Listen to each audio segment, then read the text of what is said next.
मराठा साम्राज्य को स्थापित करने में जो भूमिका जीजाबाई ने निभाई, वही भूमिका कमजोर पड़ चुके महाराष्ट्र के साम्राज्य को दोबारा शक्तिशाली बनाने में महारानी येशुबाई ने निभाई। येशुबाई छत्रपति संभाजी महाराज की पत्नी तथा साहूजी महाराज की माता थी। उन्होंने अपने जीवन के लगभग 30 वर्ष मुगलों की जेल में बिताए थे। मुगलों की जेल में बैठकर भी उन्होंने किस प्रकार मुगलों को मात दी और अपने पुत्र को दोबारा एक शक्तिशाली छत्रपति बनाया। जानते हैं पूरी कहानी आज के वीडियो में अंत तक बने रहिए। आप देख रहे हैं ब्रेकआउट फैक्ट्स। ये सूबाई भोसले।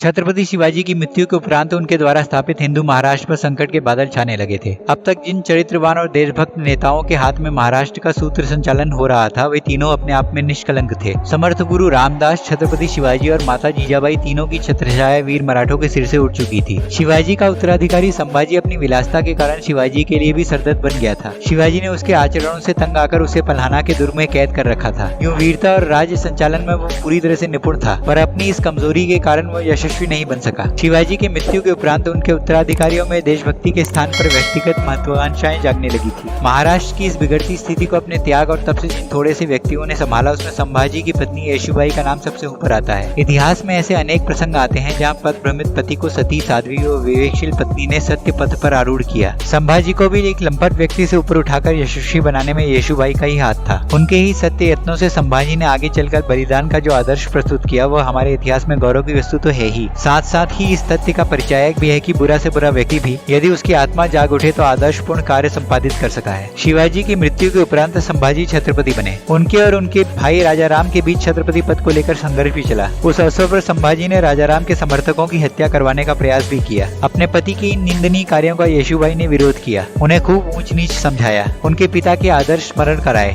अंत में वे संभाजी को इन कुकर्मों से विरत करने में काफी हद तक सफल भी हुई। संभाजी ने छत्रपति बनते ही जिस वीरता और योग्यता का परिचय दिया, उसकी सरदारों को आशा नहीं थी। उन्हें आश्चर्य होता था कि संभाजी इस प्रकार परिवर्तित कैसे हो गए, किंतु यह सब सती, साध्वी, विवेकशील येशुबाई के सत्य परामर्शों और सहचर्य का फल था कि उनके भीतर का पशुत्व मरता जा रहा था। औरंगजेब के लाख सिर मारने पर भी उसे हिंदू महाराष्ट्र को समाप्त करने में सफलता नहीं मिल रही थी। उसे आशा थी कि विलासी संभाजी के छत्रपति बनते ही वह उस पर विजय प्राप्त कर लेगा, पर वैसा संभव नहीं हो पा रहा था। येशुबाई संभाजी के पीछे छाया की तरह लगी रहती थी। उनके मन को खाली बैठने ही नहीं देती थी कि उनमें विलासता और लंपटता का विचार अपनी करामात दिखाए। यूं उनके संसर्ग में संभाजी का अंतरंग भी परिवर्तित हो रहा था। 10 वर्ष तक संभाजी विजय यात्राओं में उलझे रहे। इस बीच वे येशुबाई के संपर्क और राष्ट्र देवता की सेवा में निरत रहकर बिल्कुल ही बदल चुके थे। उन्हें अपने पिछले जीवन पर बहुत पछतावा होता था। वे जब पल्हाना और विशालगढ़ के बीच संगमेश्वर नाम के स्थान पर अपने थोड़े से साथियों के साथ टिके हुए थे, तब उनके वहां होने की सूचना गुप्तचरों द्वारा औरंगजेब को लग गई। संभाजी के गुप्तचरों ने भी इस बात की सूचना उन तक पहुंचा दी थी, पर उन्होंने विश्वास नहीं किया। इस कारण वो मुकर्रब खान द्वारा पकड़ लिए गए। उन्हें औरंगजेब के सामने प्रस्तुत किया गया। औरंगजेब ने उन्हें मुसलमान बन जाने की शर्त पर छोड़ने की बात कही। संभाजी ने उनके इस अपमानजनक प्रस्ताव को ठुकरा दिया। क्रूर औरंगजेब ने उन्हें हजारों तरह की शारीरिक यातनाएं दी, पर उन्होंने ये सब सह लिया और उफ तक नहीं किया। उनकी आंखें निकाल ली गई, जीभ काट ली गई, पर उन्होंने औरंगजेब के सामने झुकना और अपना धर्म परिवर्तन करना स्वीकार नहीं किया। आश्चर्य होता है कि एक व्यक्ति जो कभी क्षणिक काम तृप्ति के लिए विवेक को ताक पर रख देता था, वो इतने शारीरिक कष्ट कैसे सह गया। इसका कारण वह ज्ञान था जो उन्हें अपनी धर्मपत्नी येशुबाई से मिला था। येशुबाई ने अपने पितृगृह में अपने कुलगुरु से गीता के कर्मयोग और शरीर और आत्मा के भेद को समझा था। अपने ससुर के घर में शिवाजी, जीजाबाई और समर्थ रामदास के जीवन में उसे साकार होते देखा था। उसी की घुट्टी उन्होंने उपदेश के रूप में अपने पति को दी थी। हमारी उसी आध्यात्मिक विरासत के ज्ञान भंडार के एक कण को पाकर संभाजी का जीवन परिवर्तित हो गया था। अपने छत्रपति के इस गौरवपूर्ण आचरण की सूचना जब मराठा वीरों को मिली, तो वो इनके पिछले आचरणों को भूल गए। संभाजी ने अपनी काम लोलुपता रूपी पाप का प्रायश्चित मानकर इस दंड को सहज ही स्वीकार कर लिया था। इस वीरतापूर्ण आचरण ने उन्हें अमर बना दिया। इस बलिदान ने मराठा सामंतों के हृदय में छाया व्यक्तिगत महत्वाकांक्षा का कुहासा चित्रा दिया और वहाँ पर देशभक्ति और जातीय स्वाभिमान हिलोरे लेने लगा। संभाजी के पकड़े जाने, उनके अंग विच्छेद और उसके बाद उनका वध का समाचार येशुबाई को रायगढ़ के किले में मिला। इस विषम स्थिति में एक भावुक और अबला नारी की तरह वे सिर पीटने नहीं बैठ गई, वरन उन्होंने इस समय अपने कर्तव्य को समझा। अपने पद की मर्यादा को समझकर उन्होंने तुरंत ही अपने देवर राजाराम को महाराष्ट्र वीरों का नेता बनाकर उन्हें महाराष्ट्र की स्वतंत्रता को अमर रखने के लिए रायगढ़ से विदा कर दिया। राजाराम को मराठों का नेता बनाकर उन्होंने जिस त्याग का परिचय दिया था, उसने उस समय राष्ट्र प्रेम की भावना जगाने में महत्वपूर्ण कार्य किया था। रायगढ़ पर 10 महीने तक औरंगजेब का अधिकार नहीं हो पाया और अंत में सूर्याजी पिसारन नाम के एक सरदार के विश्वासघात के कारण रायगढ़ का पतन हुआ। येशुबाई के सामने ही छत्रपति का सिंहासन तोड़ा गया, नगर लूटा गया, उन्हें पुत्रों सहित बंदी बना लिया गया, पर वे ये सब देखकर विचलित नहीं हुई। उन्हें सत्य, धर्म और ईश्वर पर अटूट विश्वास जो था।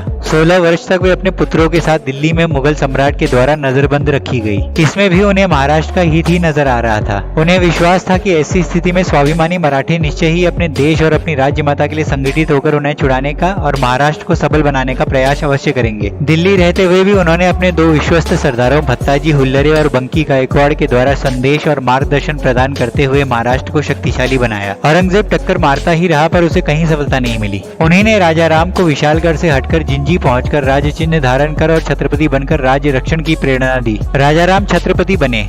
औरंगजेब ये सब देखकर और जलकर खाक हो गया कि जिस छत्रपति और महाराष्ट्र को मिटाने की वह सोच रहा था वह किसी व्यक्ति या वंश में नहीं है, वह तो सारे महाराष्ट्र में फैला है। येशुबाई ने पुनः इस सत्य को उजागर कर दिया था कि जब तक किसी देश या जाति के लोग व्यक्तिगत महत्वाकांक्षाओं से ऊपर उठकर राष्ट्र व समाज को महत्व देते रहेंगे तब तक उनको कोई भी पद दलित नहीं कर सकेगा। छत्रपति राजाराम येशुबाई की उदारता व त्याग से अत्यधिक प्रभावित हुआ। वह उन्हें मातृव्रत मानने लगा। संभाजी के दुर्व्यवहार को वह भूल गया। 2 बार उसने येसुबाई और राजकुमारों को छुड़ाने का उद्योग भी किया पर सफल न हो सका। 1700 ईस्वी में 10 वर्ष तक छत्रपति रहकर राजाराम दिवंगत हुए। रामचंद्र पंत नामक एक सुयोग्य सरदार येशुबाई के पुत्र साहू जी के नाम पर महाराष्ट्र की स्वतंत्रता को कायम रखते हुए मुगलों से लोहा लेते रहे। औरंगजेब शिवाजी के उत्कर्ष के समय से ही महाराष्ट्र को मटियामेट करने के लिए प्रयास कर रहा था। उसका यह प्रयास सफल नहीं हो पा रहा था। हर असफलता पर चोट खाए सांप की तरह वह और भी क्रुद्ध होकर आक्रमण करता था पर हर बार उसे सफलता ही हाथ लगती थी। हिंदुओं की कट्टर दुश्मन होने के साथ ही वह विशाल साम्राज्य का स्वामी भी था। उसके बल पर उसने दक्षिण में उठ खड़े हुए एक समर्थ भारतीय राज्य को कुचलने के लिए अपना सारा जीवन खपा दिया पर वह अपने इस खूब प्रयास में असफल ही रहा। नजरबंद रहकर भी येशुबाई ने अपने पुत्र साहू का विवाह एक कुलीन कन्या से करवाने में सफलता पाई। 17 वर्ष की नजरबंदी भोगने के बाद साहू जी की मुक्ति हुई पर येशुबाई को बंधक रखा गया। छत्रपति साहू जी के अथक प्रयत्नों के फलस्वरूप 1719 में उनकी मुक्ति हुई। औरंगजेब जैसे कुटिल आक्रमणकारी से वर्षों तक स्वदेश की स्वतंत्रता को बचाए रखने के लिए जिन भारतीयों ने बलिदान दिए उनमें येशुबाई का नाम अग्रण्य रहेगा। वे एक वीर माता, देशभक्त महिला और एक विवेकशील कर्मी योगिनी के रूप में इतिहास में अमर हो चुकी हैं। 19 वर्ष तक अपनी मातृभूमि से दूर नजरबंदी का जीवन बिताते हुए भी जिस महिला ने कभी यह न जाना कि उदासी क्या है, हर ओर से बधी रहने पर भी परिवार और राष्ट्र के लिए सतत सेवारत रहकर जिन्होंने निष्काम भाव से दूरदर्शिता पूर्ण काम किया, वह महाराष्ट्र को बनाए रखने के लिए एक संजीवनी बूटी सिद्ध हुआ। 70 वर्ष की आयु में उनका देहावसान हुआ।